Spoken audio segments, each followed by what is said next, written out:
Assalamualaikum warahmatullahi wabarakatuh.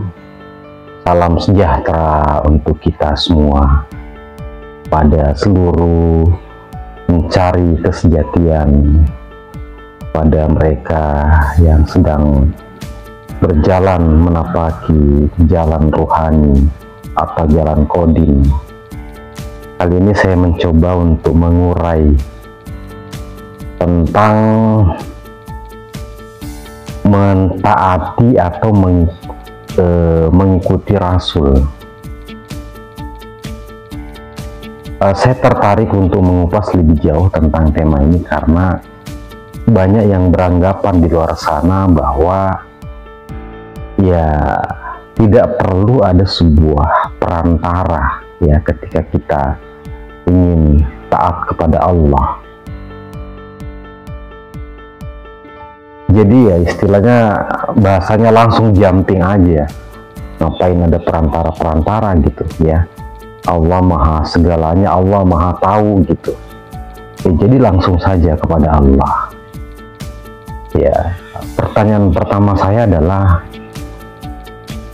apakah Anda mengenal Allah? Setahu saya Allah itu adalah laisa kamitslihi syai'un, tidak bisa dibayangkan, tidak bisa diserupakan dengan apapun.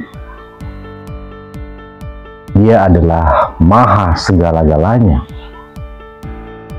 Apakah Anda yakin bisa langsung kepada Allah? Jadi ini kita belum masuk pada dalil nakli ya, ini baru dalil akli aja ya, bahwa antara sesuatu yang tidak terhingga, sesuatu yang tidak terbayangkan, kemudian kita mau mencoba untuk langsung ya, ini gimana ceritanya gitu ya. Jadi sesuatu yang tidak bisa kita bayangkan, sesuatu yang tidak bisa kita deskripsikan, sesuatu yang tidak bisa kita serupakan dengan apapun, kemudian kita mencoba untuk langsung gitu. Bagaimana caranya kamu mendapatkan perintah langsung dari Dia untuk beribadah? Bagaimana caranya kamu bisa mewujudkan ketaatanmu kepada Dia, sementara Dia adalah sesuatu yang tidak bisa kamu bayangkan? Jadi bagaimana caranya kamu mendapatkan perintah dari Dia? Nah, ini kan suatu hal yang lucu gitu ya. Nah,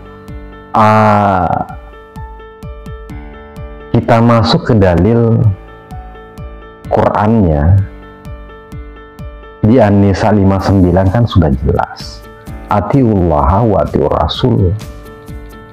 Jadi kalau mau mentaati Allah ya, taati dulu Rasulnya. Dan kalau kau mentaati Rasul, taatilah ulil amri minkum. Jadi dimanapun yang terkait dengan sistem ketuhanan, itu pasti akan ada konsep ini. Allah di level yang maha tertinggi, tidak terdefinisi, tidak terbayangkan, kemudian turun kepada utusannya ya, Rasul. Nah, itu pun masih belum mewujud, dia masih di alam kodim. Baru kemudian pada ati wa ulil amri minkum, disinilah kemudian dia mewujud. Nah, dari ulil amri minkum inilah kemudian wujud-wujud perintah, apa perintah-perintah itu kemudian mewujud ya. Nah, dari kalamnya ulil amri inilah kemudian kita mendapatkan perintah-perintah itu. Dan ketika ulil amri minkum yang mengeluarkan perintah, berarti otomatis dari Rasul dan sudah pasti juga dari Allah. Nah, kalau tidak dengan melewati sistem ini, berarti ya Anda tidak mengimani Al-Quran ya. Nah, jadi harus seperti itu, tidak bisa tidak. Di konsep lain ada yang mengatakan atau menyebutnya sebagai di level pertama ada ketauhidan, kemudian ada nubuwah, kemudian ada imamah. Ya. Nah, di agama-agama lain pun ya, di Kristen juga ada Trinitas ya. Allah Bapa, kemudian Roh Kudus, kemudian Nabi Isa ya. Nah, jadi akan selalu seperti itu. Itu adalah sistem kodim yang tidak bisa dibantah sama sekali.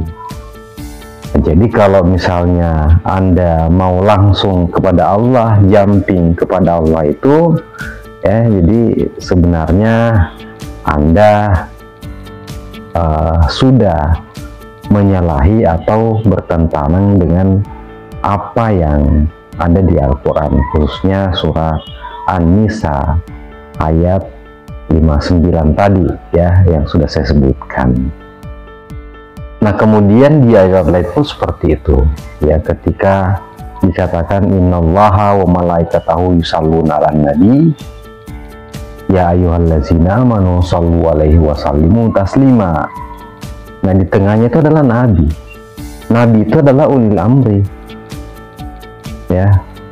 Jadi Allah dan malaikat saja bersalawat kepada nabi. Nabi ini adalah wujud manusia. Nah, kemudian kita diperintahkan ya ayyuhallazina amanu shallu 'alaihi wa sallimu taslima. Bersalawat kepada nabi. Jadi nabi di situ posisinya sebagai penyambung tadi.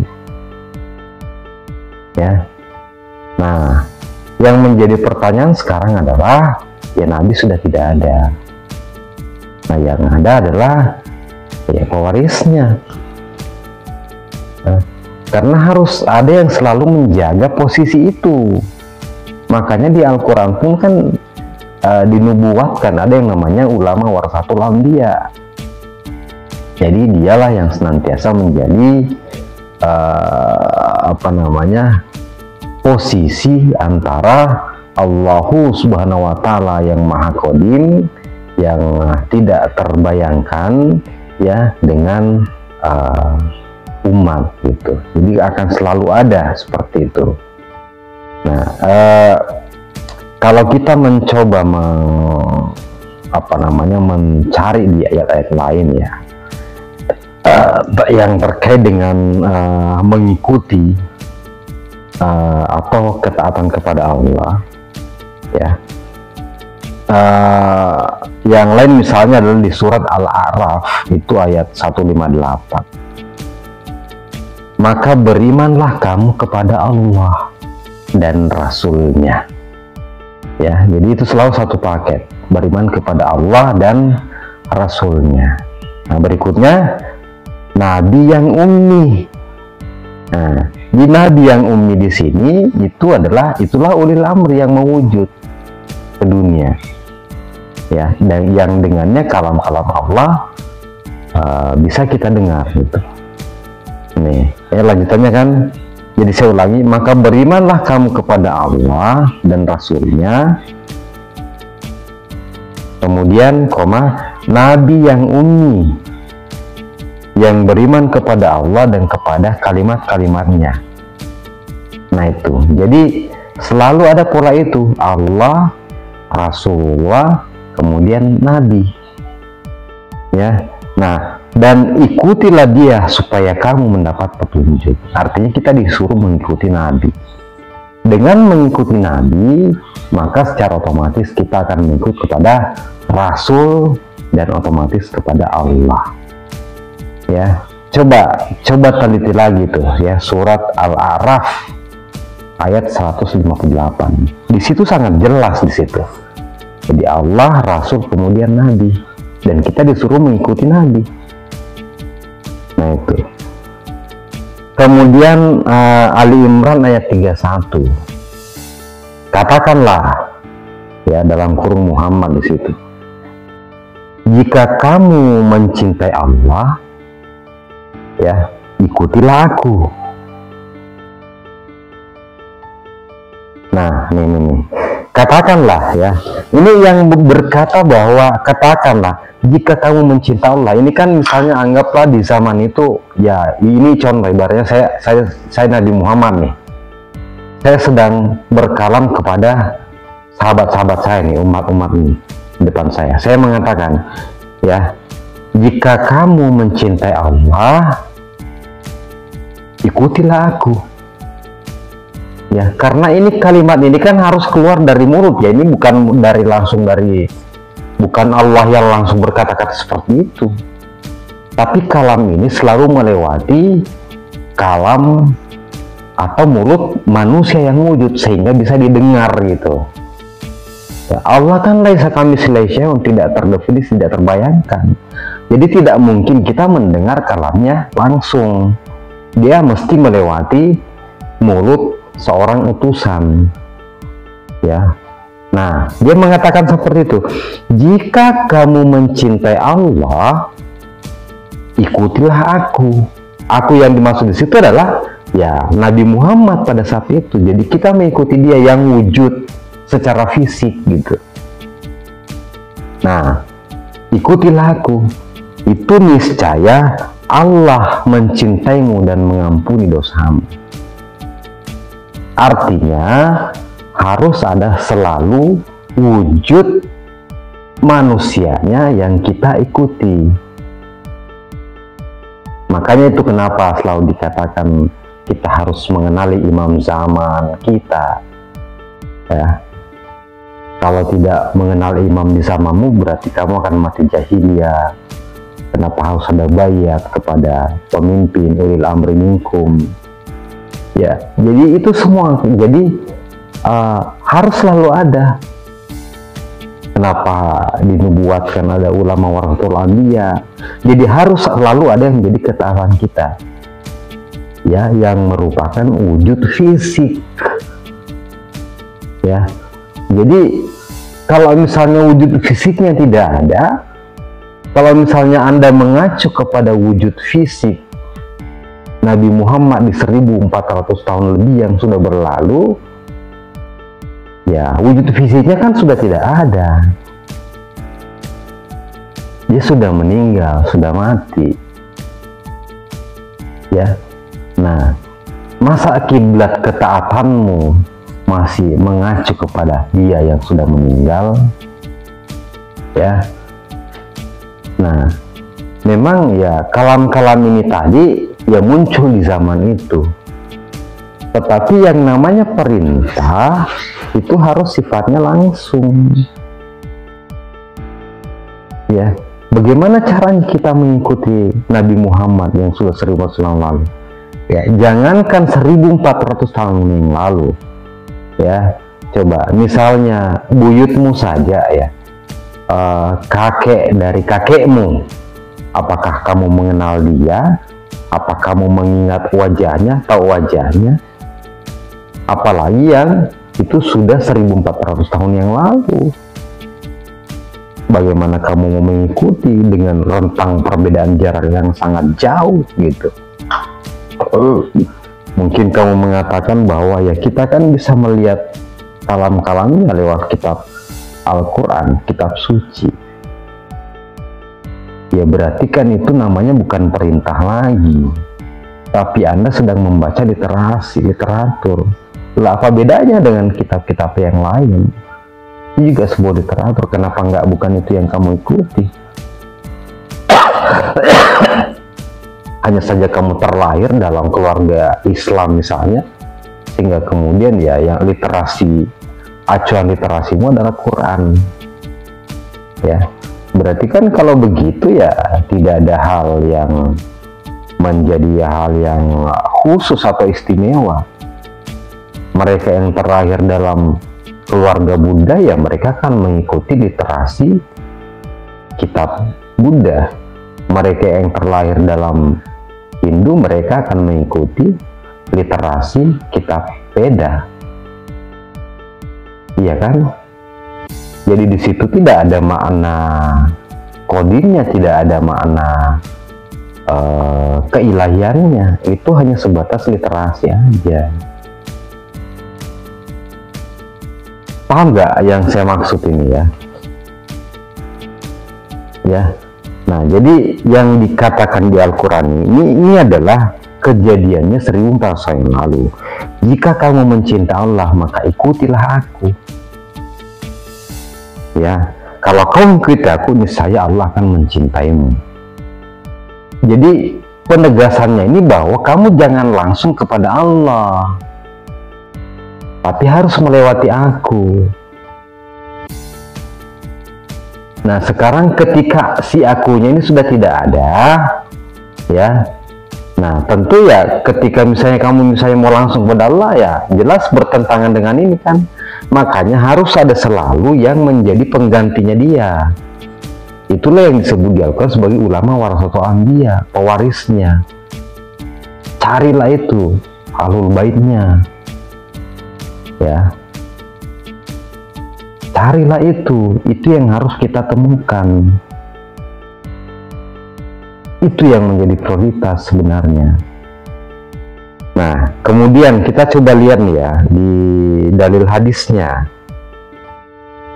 Bukhari Muslim nih, ya. Nabi Muhammad bersabda, barang siapa yang taat kepadaku, maka sungguh ia telah taat kepada Allah. Nah, jelas kan? Ya. Jadi saya pada saat itu ya, anggap saja Nabi Muhammad, saya mengatakan, barang siapa yang taat kepadaku, ya saya dia akan taat kepada Allah. Lah, berarti kan jelas kan, harus selalu ada wujud fisik yang kita saksikan sebagai kiblat ketaatan kita, dimana ketika kita taat kepada wujud itu, maka secara otomatis kita pun akan taat kepada Rasul dan otomatis kepada Allah.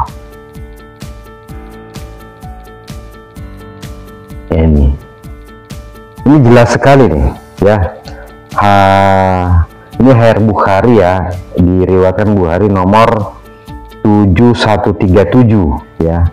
Kalau yang Muslim itu nomor 1835 ya. Ini dalil hadis nih ya. Jadi kalau Anda mau langsung, berarti Anda sudah menyalahi hadis ini. Nah, di sini barang siapa yang taat kepadaku, maka sungguh ia telah taat kepada Allah. Dan barang siapa durhaka kepadaku, maka sungguh ia telah durhaka kepada Allah. Ya, jadi selalu ada Nabi ya, di belakang Nabi itu ada nur di situ. Ya, ada isi Rasulullah di situ. Kan beda ya, Rasulullah dengan Muhammad sebagai Rasulullah dan Muhammad sebagai Nabi.